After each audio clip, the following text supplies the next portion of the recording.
Well, we're at 50% of the NHL season, so why don't we go through some of our curated awards thus far in the National Hockey League, starting with Story of the midseason. No shortage of things to talk about. Of course, the great chase. Alex Ovechkin approaching Wayne Gretzky, dominating the headlines. How about the Columbus Blue Jackets? They're in the wild card hunt, as is the rest of the Eastern Conference, but more so for the purposes here, Columbus, and the drama in Vancouver. Yes. Elias Pettersson. Fight! We love feuds. The winner, of course, Arda, is the great chase. Not only is this man doing it at 39 years old, he is having one of the best goal-scoring starts of his entire career with 17 goals in 20 games. Yeah, he lost some time to injury, but that Gretzky record is in sight, and it probably falls before the end of the season. Shout out to the Blue Jackets. If they do end up in the wild card, it's going to be hard to argue against that being the story of the season, with them overcoming the grief of the loss of Johnny Gaudreau.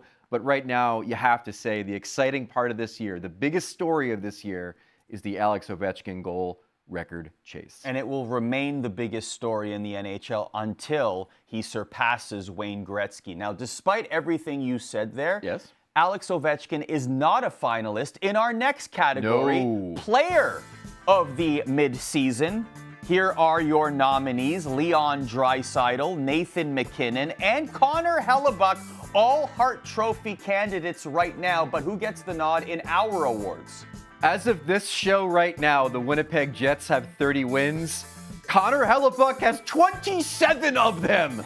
He is the player of the year so far, in my estimation. He is the reason why a team that I think is kind of middling at 5-on-5 is near the top of the league. Shout out to Nathan MacKinnon and the points he put up in December. Shout out to Leon Draisaitl and the goals he scored. Plus, he's got the analytic argument over MacKinnon, Arda. But as far as who is the best player in the league, look, save percentage is cratering all over the NHL, except for one guy, Connor Hellebuyck, who keeps going up and up and up. I think he has been outstanding, and he is, for me, the player of the first half of the season. There you go.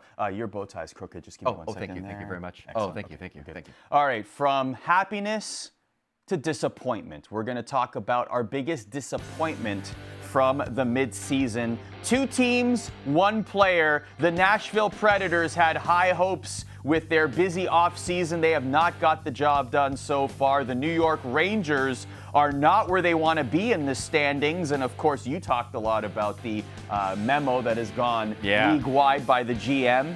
And, well, you have your winner right there. Yeah, Jeremy Swayman was the other one. Swayman was the other one, but he's played his way out of this thing, I think, by this point. But, you know, the Predators are the biggest disappointment.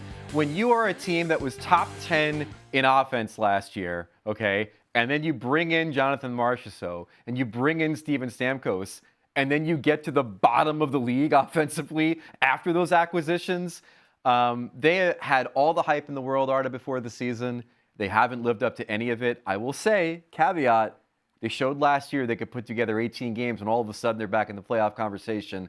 But it's been a season of one step forward, two giant stumbles back for the Predators all year. I can't figure them out. They should be better than they are. The Rangers still within spit distance of the wild card.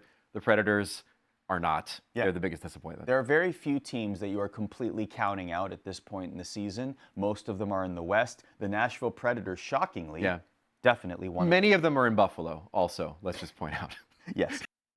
The highlight of the midseason, here are your nominees. Nazem Kadri leads the way, going through the spin cycle before scoring. Stop! Look at that. It was dangerous, it was graceful, it was beautiful. It was Nazem Kadri. The closest we've ever come, Arda, to a figure skater playing in the NHL. Look at this pirouette. That is a 6 from the judges. Is 6 good or is 10 still good? I don't know. But here's the point. I was like, why'd you give him a 6? That's terrible. It was the Russian judge. Unbelievable. Nominee number 2, Macklin Celebrini. Well, I just spoiled who number 3 is, but Macklin Celebrini has become appointment viewing every single game. I think he's market corrected Matvei Michkov as the highlight reel goalie, rookie of the season. Look at this. Every time he steps on the ice, the Sharks might be the most entertaining bad team that I've seen in quite a long time.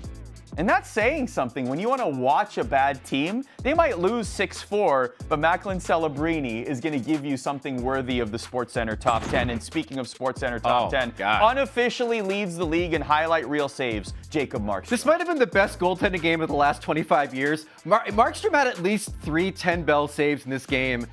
Some glove robbery, and on this one, look at him look at the puck before batting it away with his stick. The hand-eye coordination, it's insane. He was incredible against the Kraken in that game. And that was just one game. He's had plenty of others, but we got to pick one winner. Who is it? It's Nazem Kadri, of course. My God. Again, leaping over a fallen defender, spinning around, beating, oh, by the way, Andrei Vasilevsky for the goal. The thing I love about a good goal highlight, Arda, is show me something I've never seen before, that I've never seen before. Leaping over an opposing player, spinning around on the ice, and whipping it past the goalie. 9 out of 10 people would fall after, look at his left leg there, or his right leg on the glove, right? Most people would have fallen. But he gets the job done. And I think that kind of qualifies him to win the Lady Bing by not stepping on an opposing player's back with his skate on the way to scoring a goal. So that's a gentlemanly play if I've ever seen one. How thoughtful of him, especially for Nazem Kadri. Indeed. Very nice. What a turnaround.